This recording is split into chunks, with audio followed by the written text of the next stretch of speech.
ఎలాగైనా కలపాలి కదా, అందుకే కష్టమైనా చేస్తున్నాం.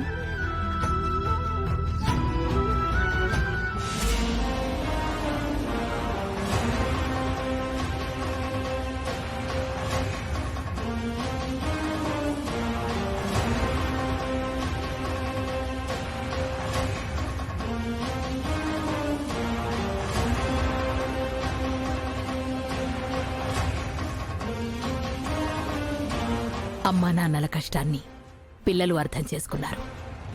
పిల్లల ప్రయత్నాన్ని ఆ దేవుడు అర్థం చేసుకుంటాడు. పిల్లలు దేవుడితో సమానం అంటారు.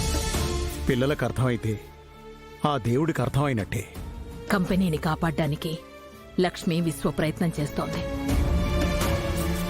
తన ప్రయత్నం నెరవేరుతుందో లేదో గాని కంపెనీని కాపాడితే లక్ష్మి మిత్రని గెలుచుకున్నట్టే.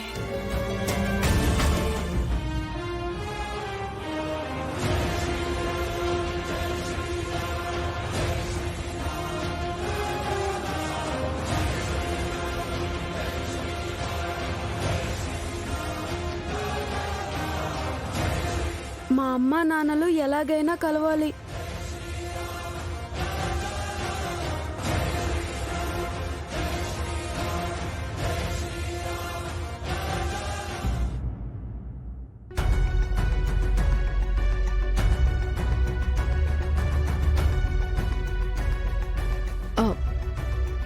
మిత్ర, ఈరోజు ఓటింగ్కి వెళ్తున్నావా? అవునులే, రిజల్ట్ ఏంటి అని తెలిసిపోయింది కదా. ఆల్మోస్ట్ మనకి ఓటమి కన్ఫర్మ్ అయిపోయింది. ముందే ఓటమిని ఫిక్స్ అయ్యి యుద్ధానికి వెళ్ళడం వేస్ట్ మిత్ర. నిన్న జరిగిన అవమానం చాలు. ఈరోజు మళ్ళీ ఇన్సల్ట్ అవ్వద్దు. ఓటింగ్కి వెళ్ళమని అంకుల్ ఆంటీ కూడా నిన్ను ఫోర్స్ చేస్తారు. లక్ష్మి కూడా కంపల్ చేస్తుంది. కానీ నువ్వు ఎవరి మాట వినొద్దు. నాకు నీ రెస్పెక్ట్ చాలా ముఖ్యం. ఈ కంపెనీ పోతే ఇంకో కంపెనీ పెట్టుకుందాం. ఈరోజు మళ్ళీ ఇన్సల్ట్ అవ్వద్దు. ఇంట్లోనే ఉంటే గౌరవంగా ఉంటుంది. నీ మంచి కోరే చెప్తున్నాను. నా మాట విను మిత్ర.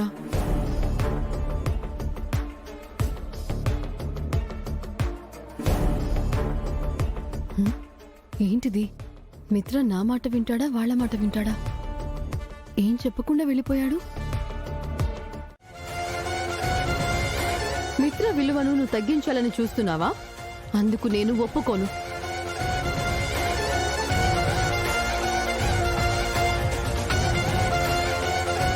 అవును, ఈ కంపెనీ కాకపోతే ఇంకో కంపెనీ పెట్టుకుందాం. పోయేదేముంది? పరువు ముఖ్యం కానీ డబ్బు కాదు కదా. ఇప్పుడు పరువుని కాపాడుకోవాలంటున్నావు. కంపెనీ పోతే పరువు పోయినట్టే కదా. మార్కెట్కి డబ్బు కావాలి, జనానికి ఎంటర్టైన్మెంట్ కావాలి, మీడియాకి న్యూస్ కావాలి, నాకు మనశ్శాంతి కావాలి.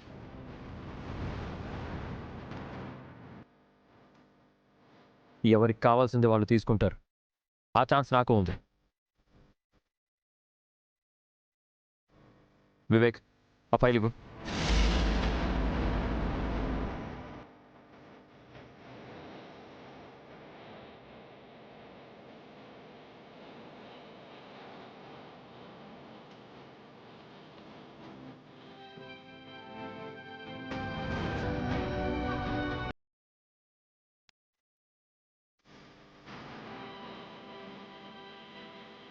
ఇందులో వాళ్ళకి కావాల్సింది ఉంది.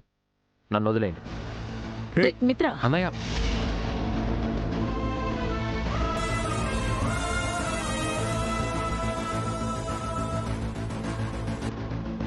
మిత్ర ఓటింగుకు వెళ్ళను అంటున్నాడు.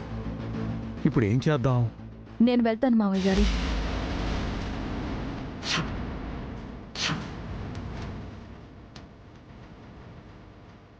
మిత్రే రానప్పుడు నువ్వెళ్ళి ఏం చేస్తావు లక్ష్మి?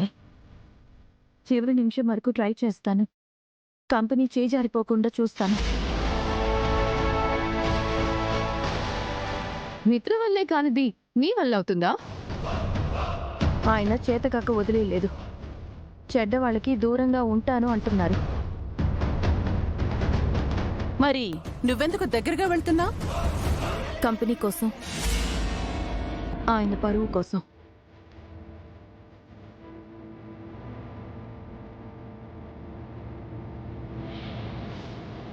వివేక్, ఆ ఫైల్ ఇలా ఇవ్వు, నేను వెళ్ళొస్తాను. పర్లేదు వదినా, నేను వస్తాను.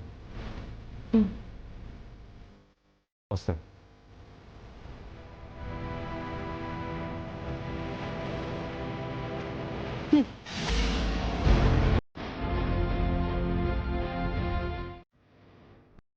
ఒక్క నిమిషం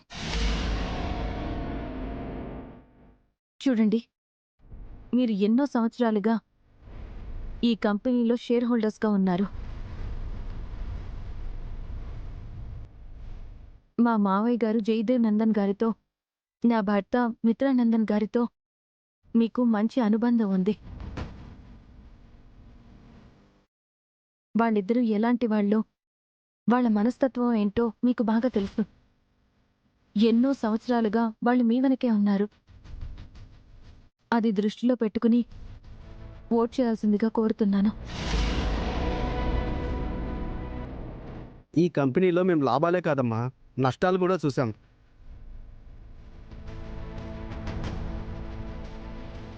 మీ మామగారు మీ భర్త గారు మాకు మేలు చేసింది ఏమి లేదమ్మా. అయినా ఈ మాటల్ని వాళ్ళు వచ్చి చెప్తే బాగుండేది.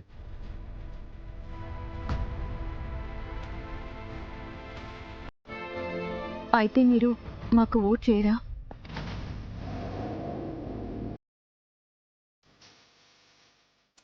లక్ష్మి,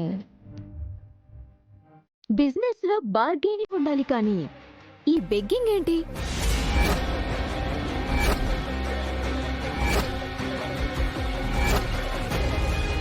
మీకెవ్వరూ ఓటు చేయరు. మీ ఓటమి దాదాపు ఖాయమైంది. ఓటింగ్ అయిపోతే బయట మీడియాతో మీటింగ్ ఉంది. కొత్త చైర్మన్గా నేను ఇంటర్వ్యూ ఇవ్వాలి.